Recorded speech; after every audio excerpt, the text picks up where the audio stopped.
প্রথম যে টিপসটি আপনাদের সঙ্গে শেয়ার করব, অনেক সময় আমরা যে সায়া মহিলারা বা প্যান্টের এই ধরনের দড়ি এক সাইড দিয়ে টানতে গেলে আর এক সাইডে ঢুকে যায়, তখন আমাদের কি হয়, পুরো দড়িটা খুলে আবার দড়ি পরাতে লাগে, অনেকটা সময় লেগে যায়। তাই দড়ি খোলার কোনো প্রয়োজন নেই, খুব সহজেই দড়িটা বের করে নিতে পারবো। এখানে আমি একটি ছোট কাঁচি নিয়ে নিয়েছি, যতটা দড়িটা ঢুকেছে ততটা দেখে নিতে হবে, তারপর কাঁচিটাকে এইভাবে আপনারা ঢুকিয়ে দেবেন। কাঁচিটার সাহায্যে দড়ির মানে মুখটাকে বাঁধিয়ে এইভাবে টেনে খুব সহজে বের করে নিতে পারবেন।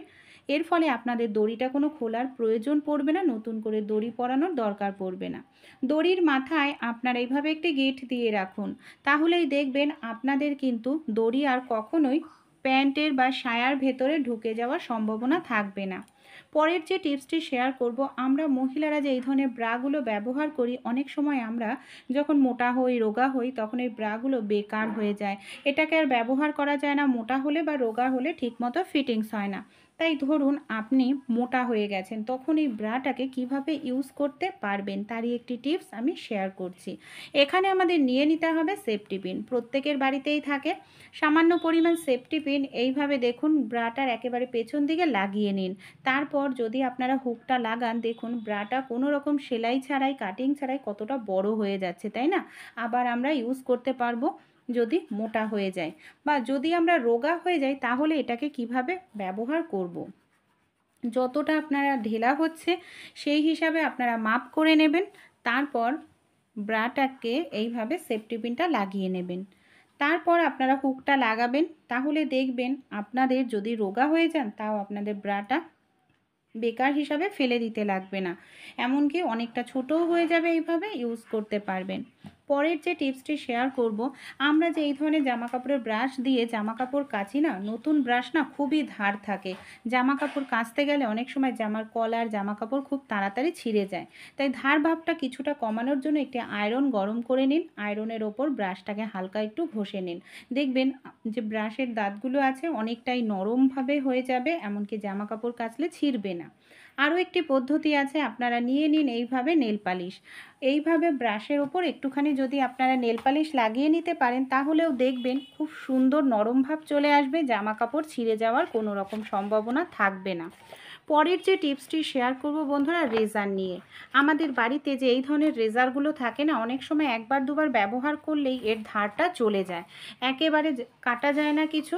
তাই নতুন যে কসবাইটগুলো থাকে, নতুন কসবাইট দিয়ে আপনারা এইভাবে একটু ঘষে নেবেন, তাহলেই দেখবেন যে এর ধারটা চলে এসছে, আবার আপনারা ইউজ করতে পারবেন।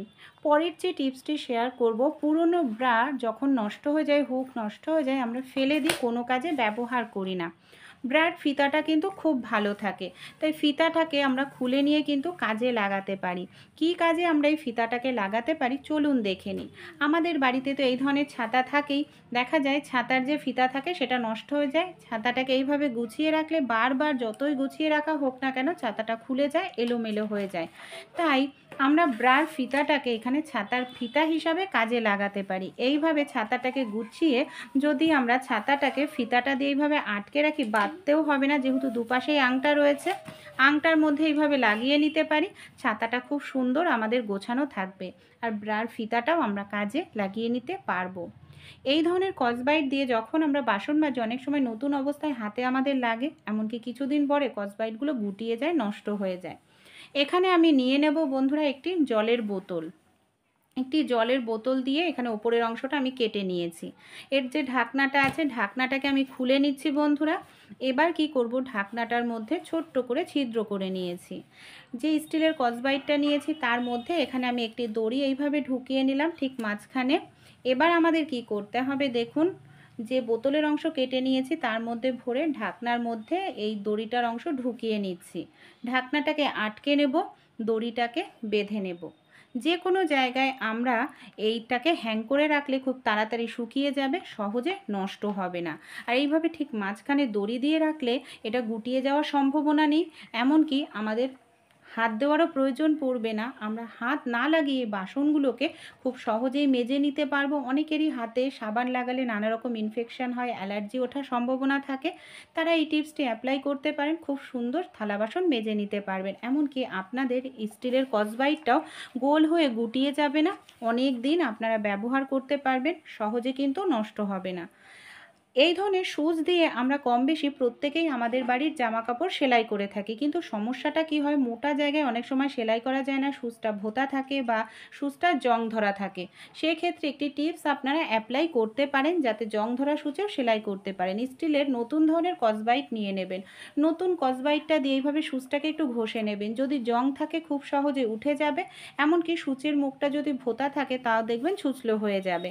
বা এই ধরনের স্টিলের স্কচব্রাইট যদি আপনাদের একান্তই না থাকে, নর্মাল যে স্কচব্রাইটগুলো হয় সেগুলো থাকলেও তার মধ্যে আপনারা সূচটাকে এইভাবে একটু ঘষে নিতে পারেন, বা সূচটাকে বারবার এইভাবে ঢুকিয়ে বের করলেও কিন্তু সূচের জংটা চলে যায়, সূচটা ধারালো বা ছুঁচলো হয়ে যায়।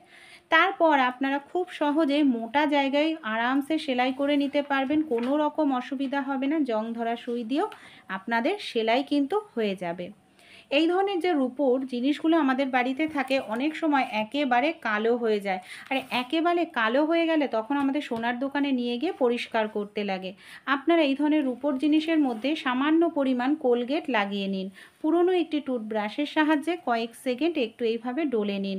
টুথব্রাশ রূপোর জিনিসের নোংরা পরিষ্কার করতে খুব সাহায্য করে, এমনকি আপনাদের টাকাটাও বেঁচে যাবে, সোনার দোকানে দেওয়ারও প্রয়োজন পড়বে না। কয়েক সেকেন্ড আমি এইভাবে একটু ডলে নিলাম, তারপর নর্মাল জল দিয়ে আমি আপনাদের ধুয়ে দেখাবো। জল দিয়ে ধোয়ার পর রেজাল্ট আপনাদের সামনেই রয়েছে, দেখুন কতটা সুন্দর পরিষ্কার হয়েছে। এমনকি এর উপর জিনিসটা আমাদের নতুনের মতো চকচক করছে। তাই বাড়িতেই আপনারা এইভাবে রূপোর জিনিস পরিষ্কার করে নিতে পারেন। পরবর্তী যে টিপসটি শেয়ার করব বেসিন নিয়ে। অনেক সময় বেসিনটা এতটাই নোংরা হয়ে যায়, বেসিনের কল দেখে বহু বছরের পুরনো মনে হয়। তাই বেসিনের কল বা বেসিন মিনিটের মধ্যেই চকচকে করে নিতে পারেন।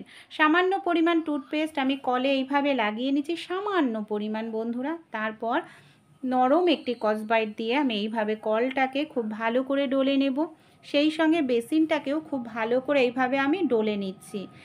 এত সুন্দর পরিষ্কার হয় বেসিন, নতুনের মতো গ্লেজ চলে আসে। কলটায় দেখুন কত দাগ ছোপ ছিল, কত সুন্দর পরিষ্কার হয়ে গেছে। সেই সঙ্গে আমাদের বেসিনটাও কিন্তু একেবারে নতুনের মতো চকচক করছে। ছোট ছোট টিপস ভালো লেগে থাকলে ট্রাই করে আপনারাও দেখবেন।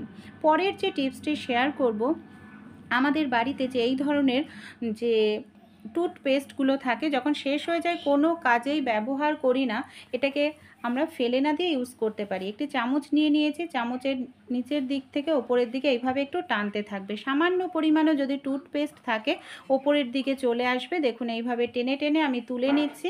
তারপর কি করব, নিচের দিকটা আমাদের এইভাবে খুব টাইট করে একটু গুটিয়ে নিতে হবে।